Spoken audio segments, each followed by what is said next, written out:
Welcome to the EmpowerElle podcast. I'm your host, Vero, and I'm so excited to have you join me on this journey of empowerment and growth. This podcast is designed for ambitious, high-achieving women who are ready to break free from overwhelm and step into their power. Together, we'll explore practical strategies, share inspiring stories, and hear from experts who can help you navigate the challenges of balancing ambition and well-being. Whether you're looking to cultivate confidence, transform your mindset, enhance your leadership skills, or find harmony in your life, this is the place for you. Let's dive in.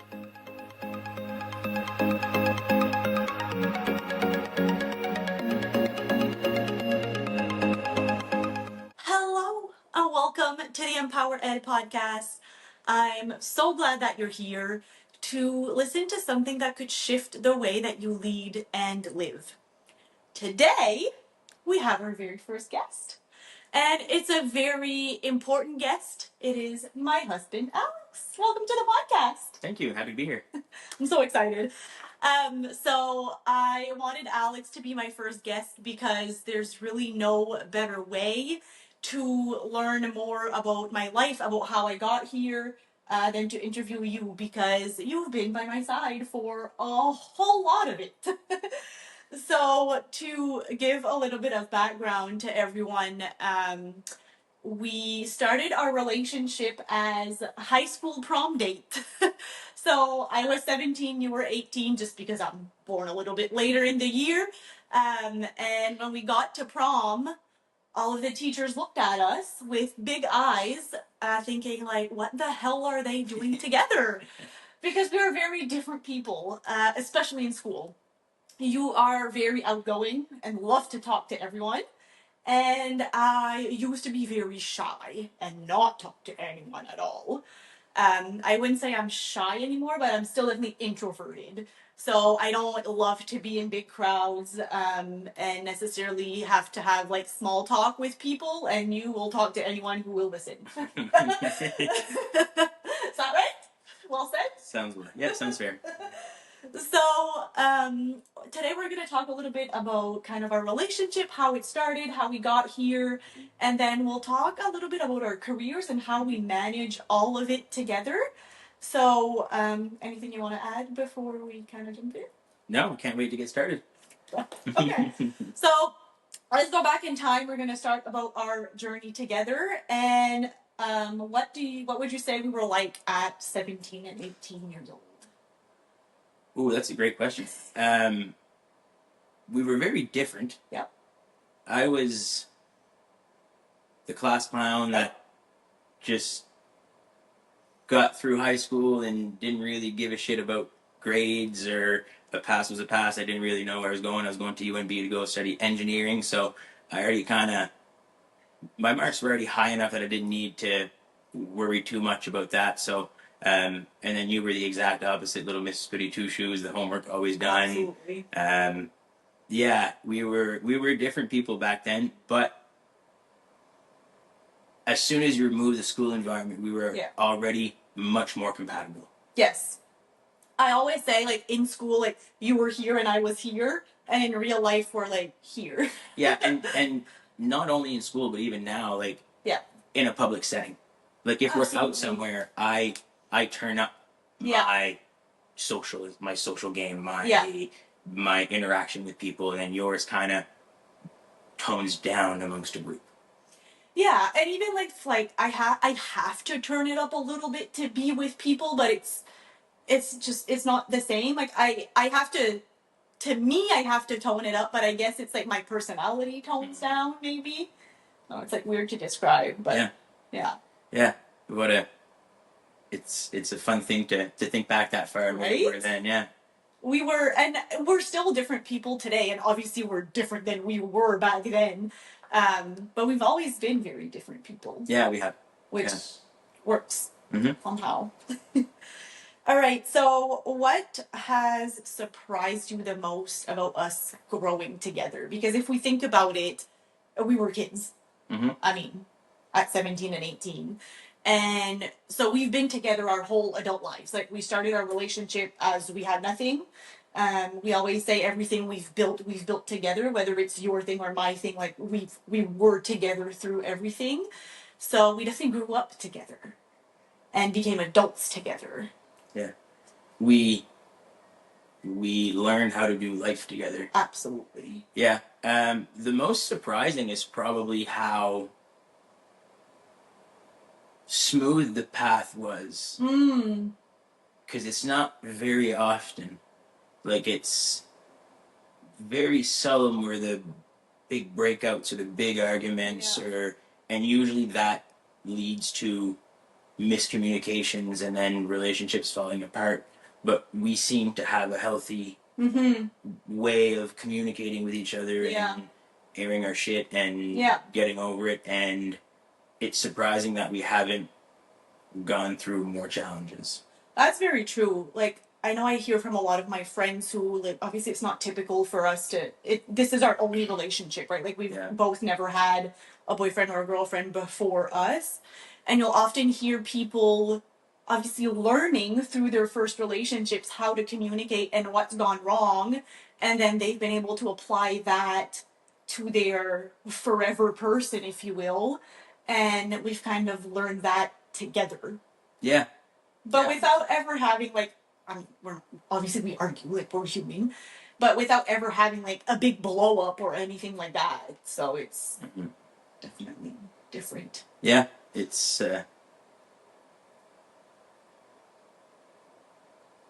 we survived despite the odds, I guess. Yes. Even, like, I'll see kids today at our age having boyfriend and girlfriends, and the first thought in my head is like, oh, that's cute. Yeah. Like, you're obviously not going to stay together. And then I'm like, I probably should not think that, because I'm sure people thought that of us. That was us back then, exactly. And fair thought, because obviously that's not what you typically see. Yeah. But it's kind of cool that we made it here. Yeah, 100%. It's weird having a conversation with you in English. Just saying. Yeah, and it's weird to be asked pointed questions. Right? It makes for fun conversation. That's what I said. Before we started, for our audience, I was like, this is going to be fun. So Alex doesn't know the questions. This is all new to him, but you're so good at just thinking on your feet. The other way around, I would have been like, I have to prepare answers. That's how we're different. Yeah. But yes, exactly. It's like, they might be things that we talk about here and there, but to actually ask the questions, isn't it fun? Yeah, it is. If you could go back and tell our younger selves one thing about love or partnership, what would it be?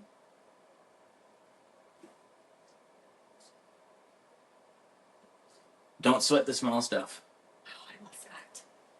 I love that. The little annoying things that, if you focus on, become bigger and bigger. And if you're focusing on the negatives and the nitpick stuff, it distracts you from the relationship and it distracts you from being able to connect with the other person. Absolutely. One thing I've heard often, which just kind of describes well what you just said, it's like, if it's not going to be important in 10 years, then you shouldn't spend 10 minutes on it. Yeah. Yeah, 100%. Right? Yeah. Because obviously as humans, like, little things will annoy us. And, like, yes, if it's something that is continuously done, even if it's a little thing, then, like, yes, bring it up and, like, let's squash it. But if it's something that annoys you and is not important, you're not going to think about it in 10 years, then, like, let it go. Yeah. And also, like you said, I just think as humans, we're so prone to picking at the negative stuff that annoys you. But when you think, like, how would I be if my partner wasn't here? That's where you realize that small stuff is so not important. Yeah, it's nothing in the grand scheme of things, but it's easy to get caught up in because it incites an emotion that you don't often have, right? Yeah. It's like that frustration. It's contagious, and it winds your spring tight, and then you can't connect with the person anymore. Exactly, and us being very different, there's obviously things like that. Yeah, and when one of us is wound tight, it starts the other one. Yeah, it doesn't go well. No. Yeah, we're not at our best. No, and we go the opposite direction. Yes. Like, we communicate way worse because my communication style becomes one that you don't understand, and your communication style becomes one that I don't understand when we're not level-headed to have the conversation. If we have it under high emotion, right? So it's better to step away and come back with a level head. Yeah. You go into like manager mode and kind of getting your point straight across without really caring how it comes across. Mm-hmm. And then that triggers me because I'm just not used to people like coming at, not that you're coming at me, but you know what I mean? And then I get defensive and then it's just not good. No. I wasn't going to ask this, but what's your biggest pet peeve about me? Oh, fuck, that's a good question. Probably how hard it is for you to be spontaneous. I've been working on that. Yeah. You have been working on it. Okay, I've been working on saying yes when you propose something spontaneous. Yeah, exactly. Yeah. Without completely spiraling out of control in this brain of mine. Yeah. You know what's helped me a lot to do that? And this is going to sound so stupid to someone who is spontaneous, but having a plan of what I want to do every day really helps me, because if you're like, let's do this instead of my brain going into a spiral of like, oh shit, I wanted to do that, when am I going to do that? And then just overthinking and either saying no or saying yes but not being present, I can go to my plan and be like, what did I have planned? Okay, yes, I can do all of that at a different time. Yes, let's go. And then my brain is clear. That's not how your brain works. I don't understand that one bit, but that's... Do you like logically understand it? I do, yes. But to me, it defies the purpose of being spontaneous. Yeah. Spontaneous is fuck it, let's go, no matter what. Yeah. And that's really hard for me. I know it is. Yeah. But I find a way to do it. Yeah, 100%. Right? Yeah. It adds a little bit of spice. Yes, absolutely. Yeah. Do you want to know my biggest pet peeve about you? Yes. All the shit that you leave everywhere. Yeah, doesn't surprise me. No, I know, and it's not going to change. No, it's... Okay. I've learned to just pick it up. I appreciate that.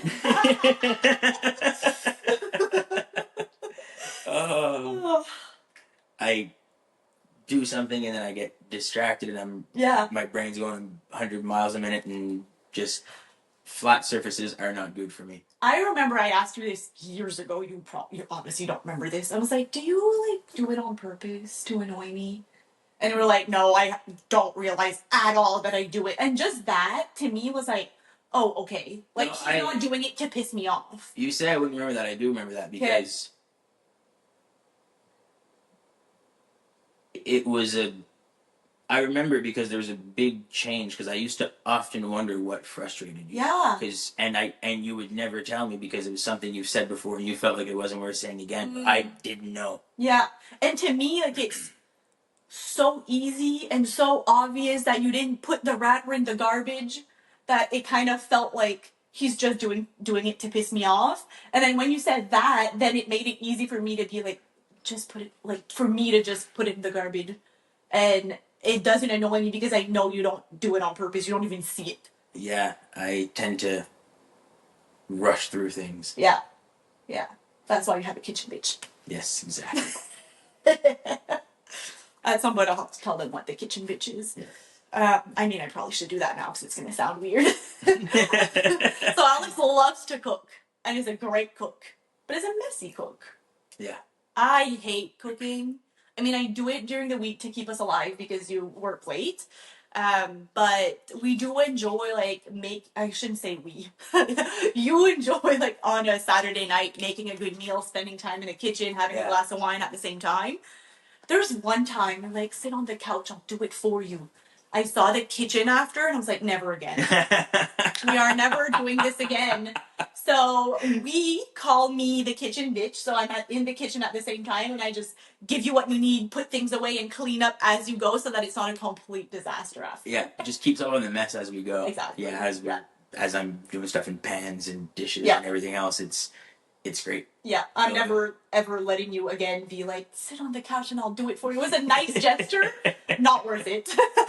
Not worth the repercussions. Oh, exactly. Yeah. All right, so we're gonna move into our professional lives. Okay. Because it's a big part of what EmpowerElle is all about, mixing professional and personal. Mm-hmm. And we've both had interesting professional lives. Well, you've had an interesting professional life, and I'm starting to make it interesting, I guess. So before I go into the questions, you want to give a little bit of an overview of where you're now, how you got there? Yeah, where do you want me to start? How far back do you want me to start? Start with university. Okay, so through university, I still held the job that I had since I was about 14 years old, Yeah. working in a hotel. Yeah.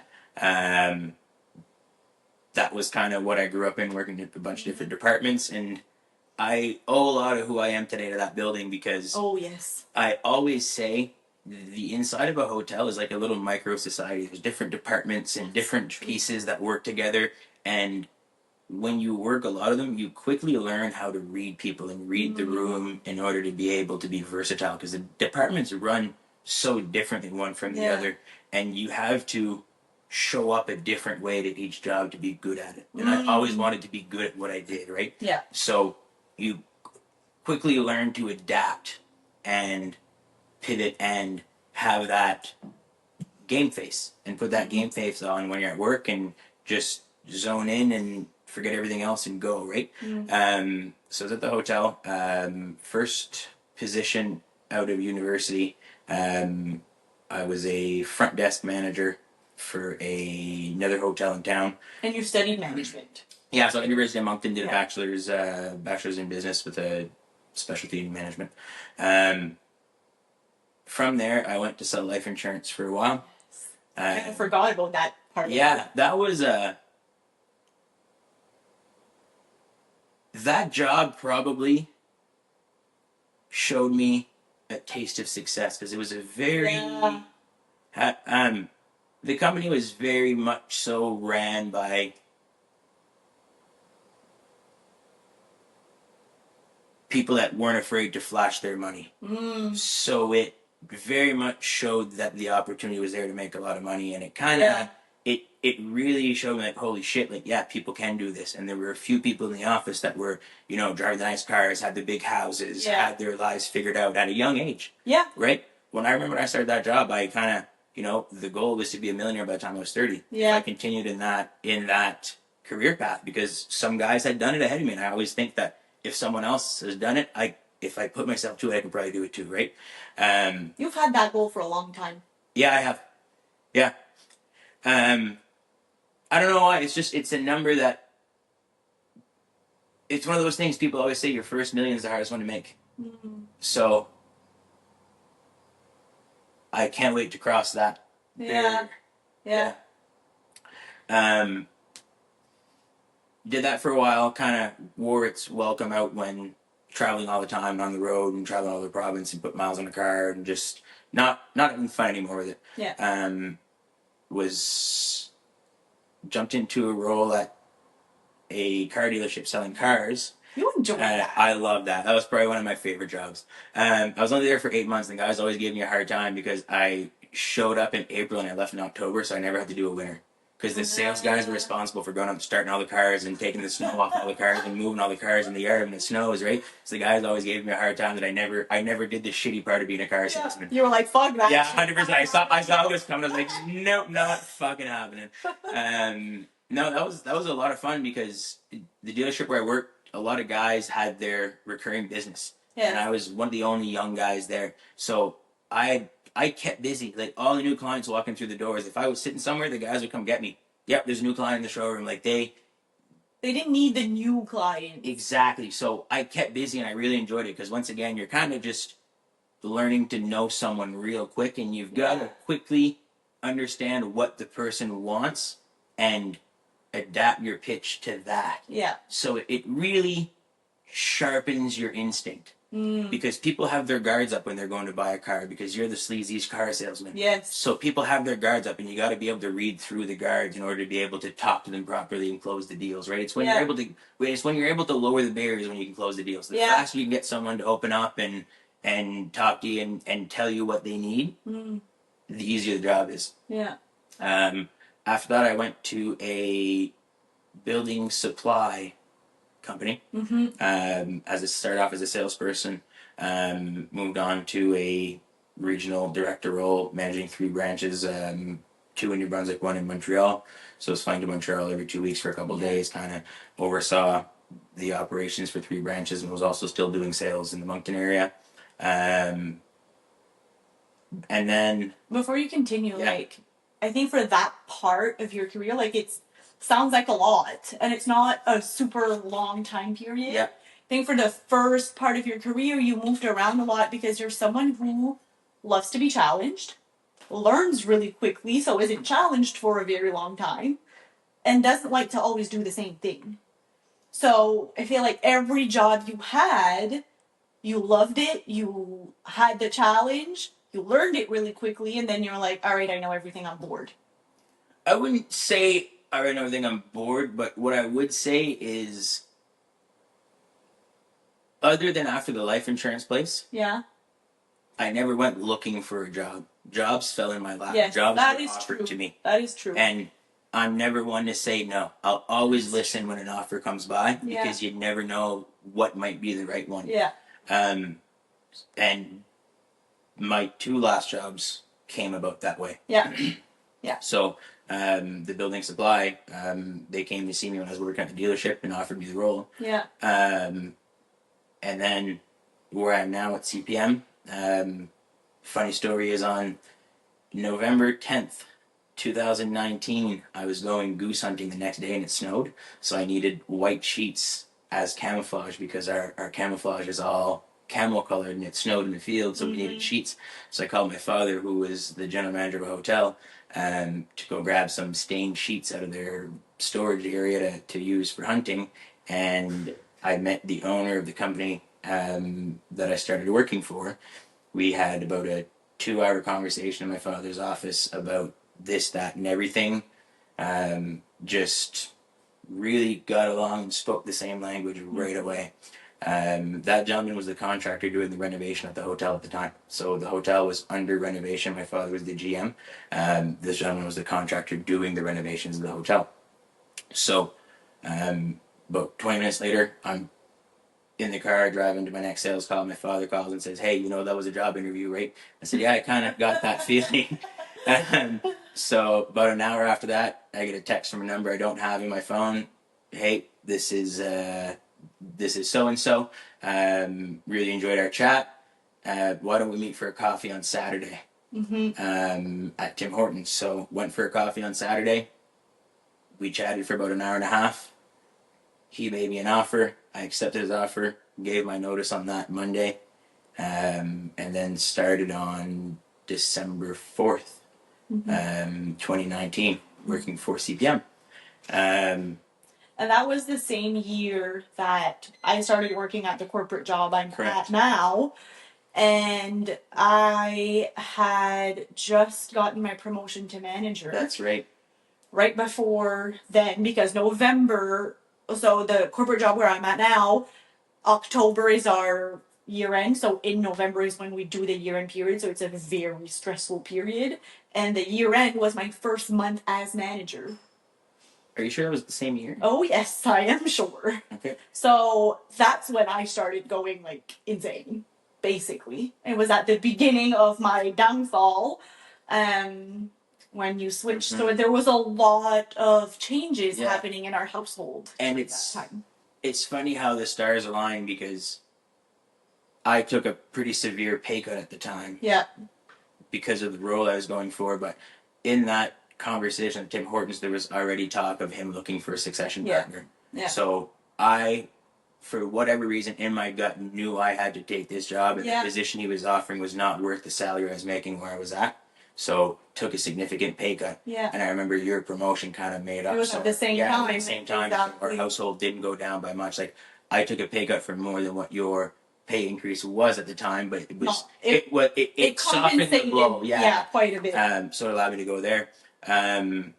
Worked in the company for about 5 years, and then in January of 2024, actually bought the company from the previous owner. So currently a contractor doing construction, commercial snow removal, and carpentry. Yeah. And you run business. Yeah, I run the day-to-day. Yeah. currently working on trying to build our team to where I'm not the bottleneck, because the business that I bought was very much built as a funnel, and the previous owner had his hands on a lot of the moving parts. So the business and the habits are all still built that way. So we're building systems around how to divert some of that workflow away from my desk. That's been the challenge for the last year and a half. And it's also not the same business you bought versus when you started there. Like, there's been so much growth, and that's where it's different, and you have to kind of change the culture and how it's run, because it used to work well being run a certain way, but now that it's grown so much, like, that doesn't really work anymore. Yeah, it's I always say it doesn't make any sense how things happen. Like, it's such an odd feeling, because the company that I stepped into share the core values that I always said that if I was to make decisions that I would stand by. Yeah. It was very much a family dynamic as much as it was a business dynamic, which is we have each other's backs, and no matter what, we're on the same team. And yet sometimes we might not see things the same way, and we might have blow-ups. At the end of the day, it's a construction company and blue-collar workers, and screaming matches can't be avoided sometimes. But you shake yourself off, and you come back, and you shake hands, and you sit down, and you sort your shit out, and you move on, right? So it's a different environment for sure. Very different from my corporate world. Yeah. What's been the hardest part about stepping into being a business owner? I'll use an analogy. Yeah. Oh, you love it now. I love analogies. Running a business is like cutting a trail through the woods. Okay. You go from being the guy behind the guy with the machete deciding what path to take and which road to jump over, but the whole team has to suffer the consequence. Now you're the guy with the machete deciding if you're going over the tree or under the tree, left or right, through the river, or try to take the bridge, and everybody has to suffer the consequences of your actions and of your decisions. And it weighs heavy, but it's rewarding when it goes well. Yeah. And I think, yes, obviously there's been difficult moments, but it very much fits your skill set. Yeah. And who you are. Like, you are definitely way better suited being a business owner and making the decisions than following someone else's decisions.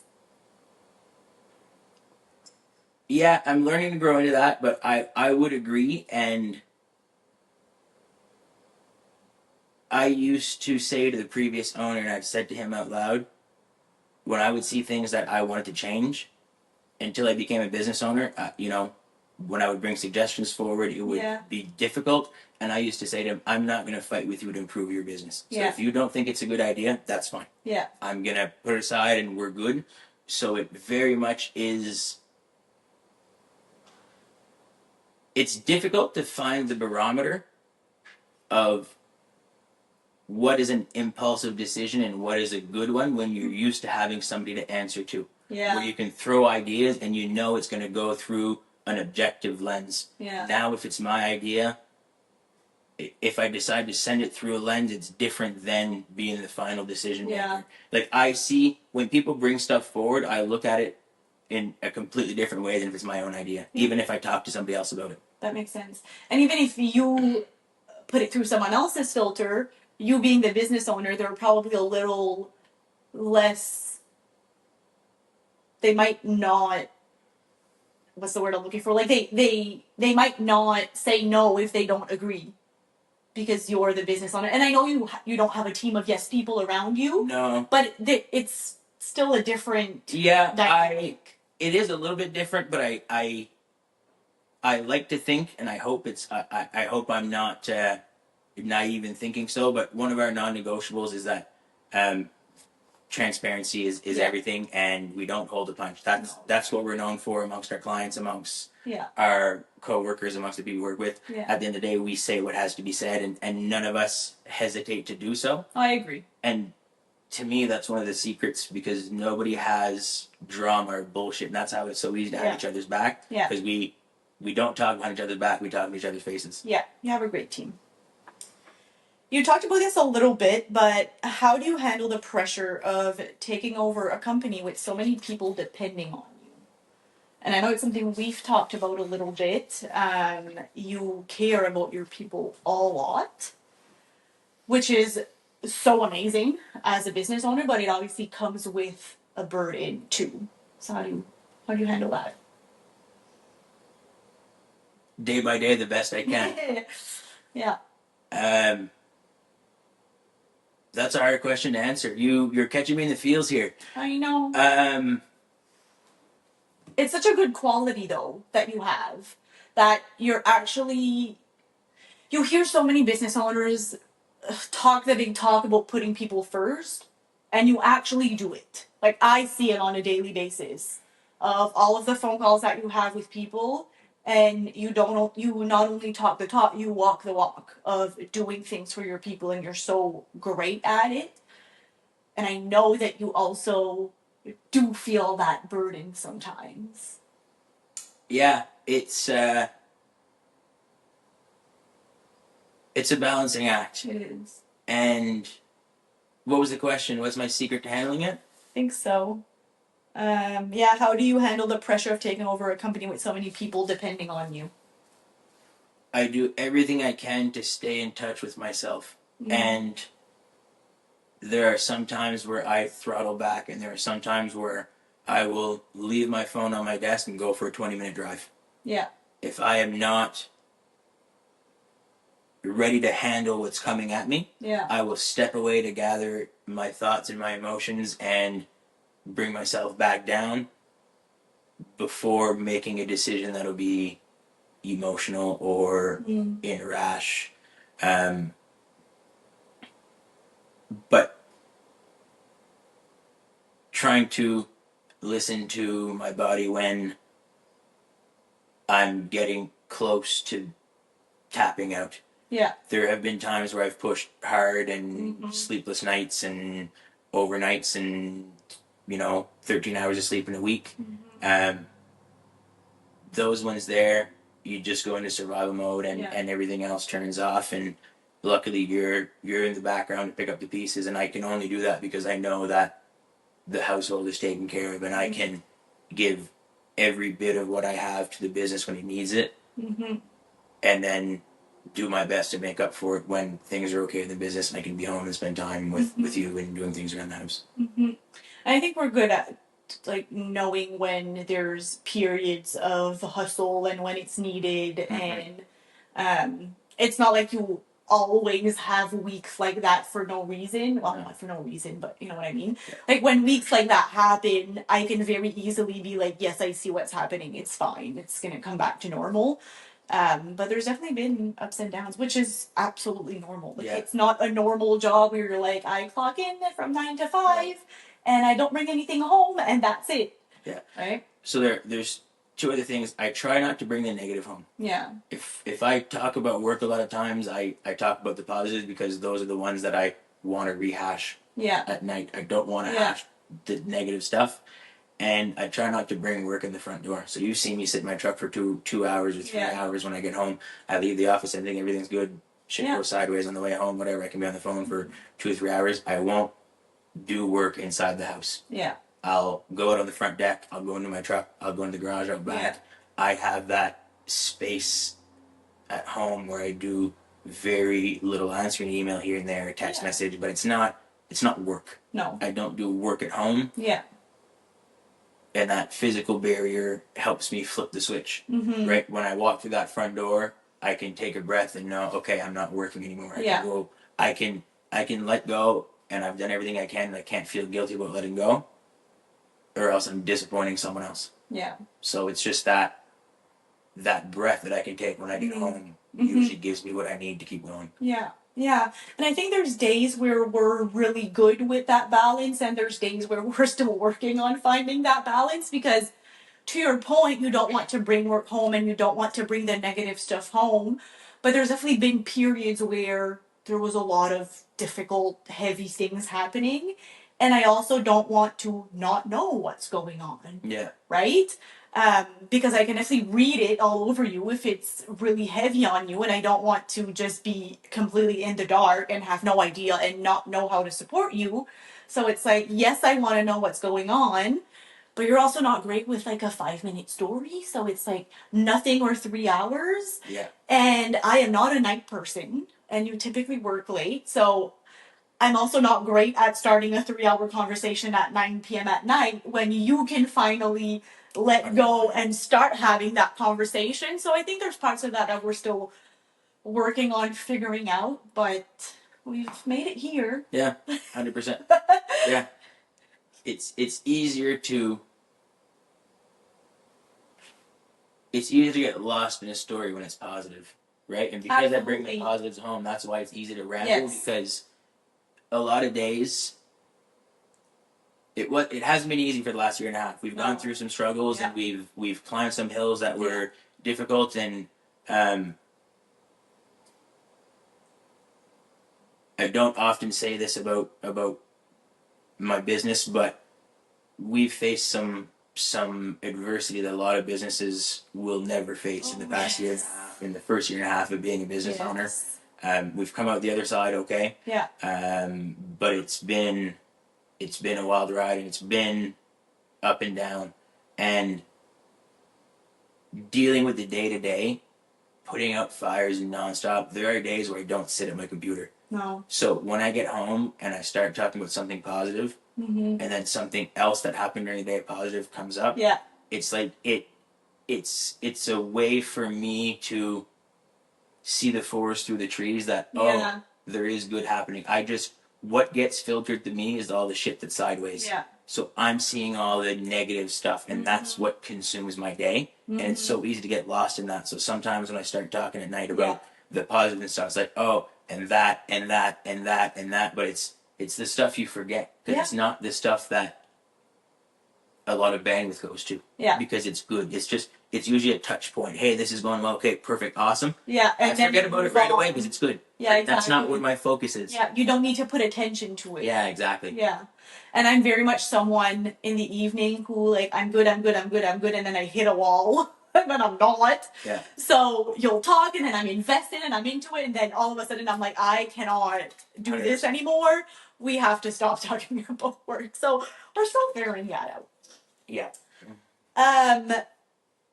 What's the biggest mindset shift that you've had to make in order to grow as a business owner? I love mindset stuff.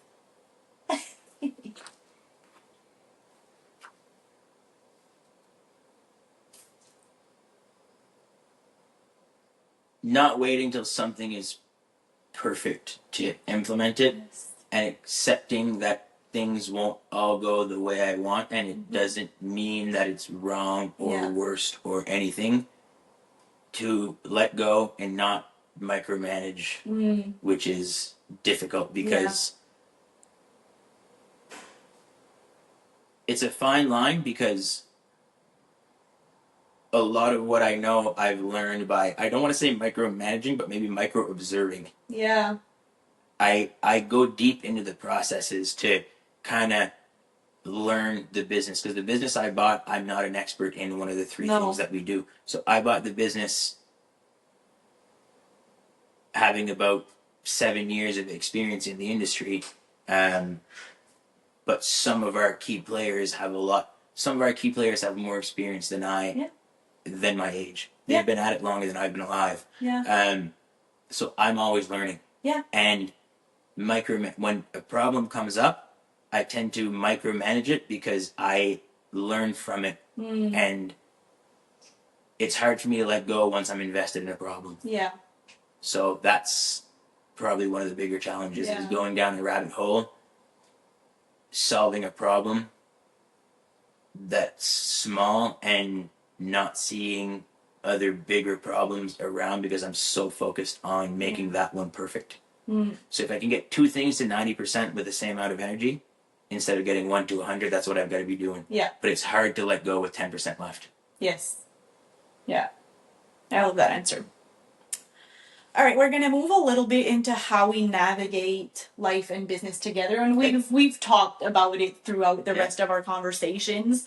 But how would you say that we keep our relationship strong when we're both busy and both have periods when we're mentally like exhausted?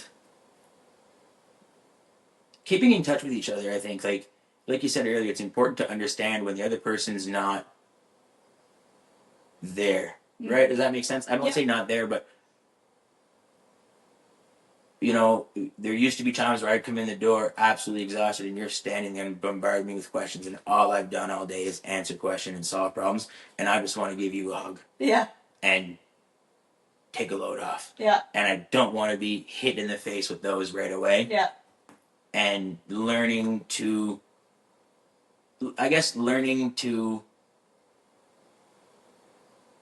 facilitate each other winding down. Yeah. And giving each other space when we need it, and coming together when we're both on the same level, trying to get ourselves down to the same level. Yeah.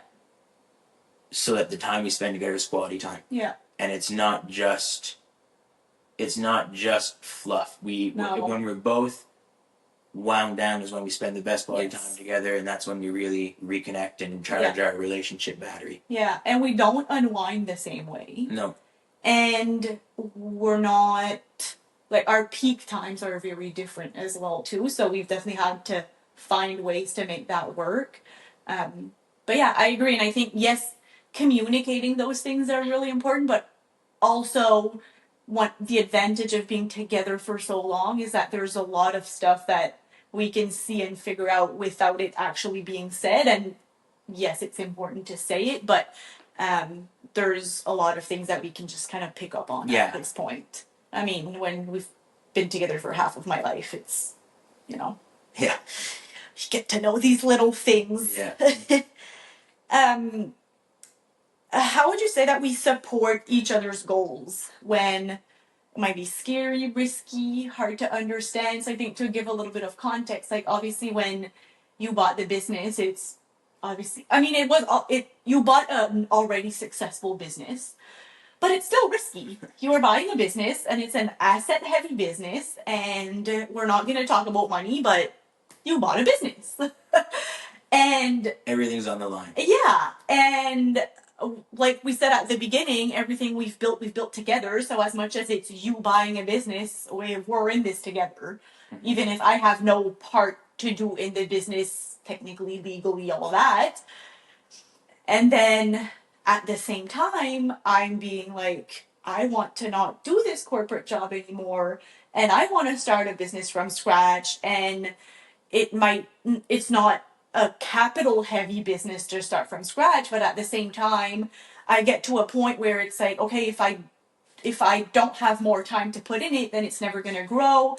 I want to not do what I'm doing anymore. So there's definitely been a lot of that. So with that background, come back to the question of how do you say we support each other's goals in all of that? I think by bringing an opposite opinion to each other. An opposite opinion? Yeah. So like I'm very much a risk taker and go and jump and follow your gut and throw yourself into a pond and learn how to swim once your head's underwater. Yeah. And you are very much the opposite. So we are often each other's voice of reason. When you are being too conservative on something, I try to push you towards taking more of a risk. And when I'm sometimes being a little overzealous on some things, you tend to bring back to earth. That's very true. Like even with just me going part-time, I remember we had been talking about it for a while, and then you were buying the business, and then it was like, oh, maybe it's not the right time. And I remember we were sitting at Black Rabbit at our favorite restaurant, and we started talking about it, and I was like, yeah, I want to actually have a conversation at some point and put a budget together and all of that. And you looked at me and you were like, just do it. I was like, what do you mean, just do it? We don't need to go through the steps. Do it.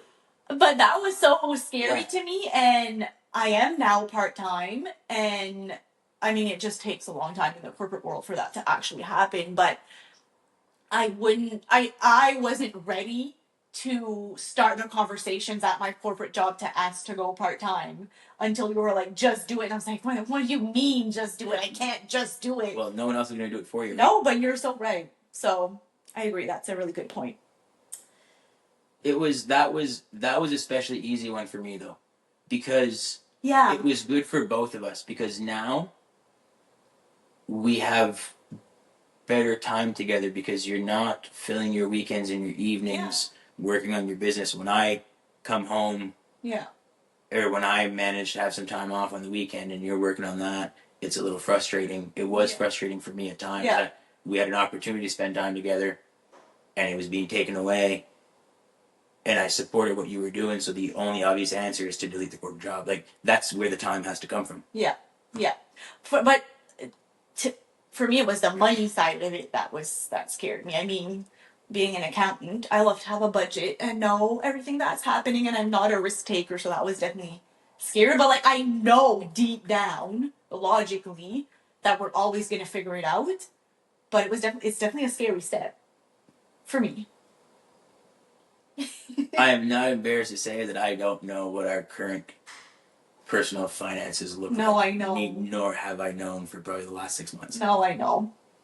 All right, let's move on. Yes. What does success look like for us as a couple now? And from your perspective, obviously, and how would you say that that's different from like 10 years ago? Great question. Success is once we've both build our businesses to a point where we can work a reasonable amount of hours and enjoy life as much as we do enjoying, as much as much as we both love putting hours into building our businesses right now. It will be fun once we are able to pull back and have it run itself a little bit more in X amount of years, whether that be with selling the business or bring new partners in or whatever the case may be, where our involvement won't be as heavy. Whereas previously, success was having the business. Yes. So it's kind of an evolution. Yeah. I feel like I'm still a little bit in the scenario of success is having the business, because I'm still in the process of building it, versus you have a full-on business. And so you're already thinking about next stage, where I'm still thinking about building it. But yes, I agree with you. It's just I like can't let myself be there yet because it's not built and running yet. Yeah, and it's funny because I'm in a different position where for me, I understand when I take a pause and I think about it, yes, like what I've done in building the business, like it's goals are being achieved, but I can't feel successful yet, because with success, the hunger goes away. Yeah. So I've shifted what I've adjusted the bar to success to still feel like I'm driving towards something. Yeah. Because I feel like once you settle, there's nothing good happens. Yeah, exactly. Last real question before my final question. Okay. What advice would you give other couples who are both ambitious and building big dreams? Ooh, that's a great question. Yeah, because I feel like you'll often see one person having a business, being ambitious, building, and the other one being in more of a support role, which works really well. And I mean, a support role is not easy either, but where we're both have that ambition and want to build. I talked about it not long ago, but I think for both people to be able to flip the switch and bring their levels down and come back and talk to each other as a loving couple and not with a business energy, because like somebody who's ambitious is, in my eyes, somebody who's ambitious runs and goes and wants to achieve the next step and is very systematic about it and goes about it a certain way and throws energy at it. Whereas in order to be successful as a couple, you have to lay back and let things happen and read off each other. So you have to be able to turn that problem solving, go energy into a let's pull back and spend some quality time together and love each other. Yeah, I feel like, and that's the thing sometimes when we'll have conversations about the business and about work, which we actually love having those conversations. And then sometimes it's like, okay, I want my husband, I don't want the business owner. Yeah. You know? It's the same person, but it's a different side of the same person. All of my thoughts go through a different thought filter, if that makes sense. Yeah. Last question. What is your superpower? Oh, fuck, that's a good question.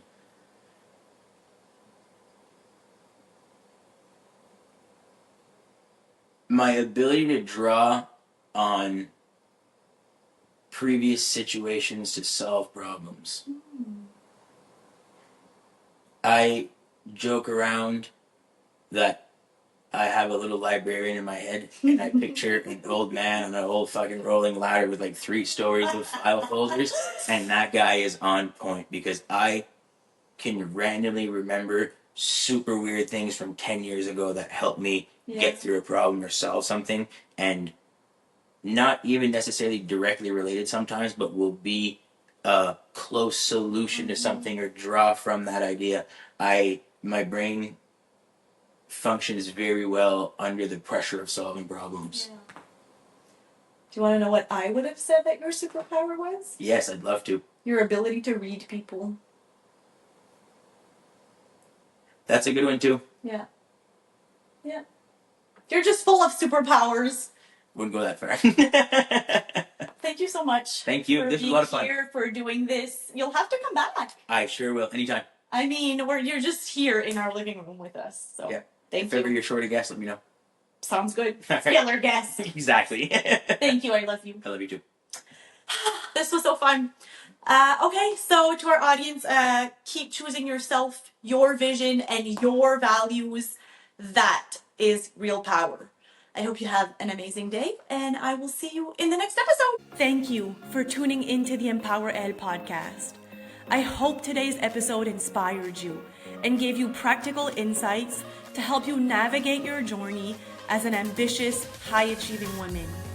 Remember, every step you take towards building your confidence and embracing your full potential is a step closer to creating the life you truly desire.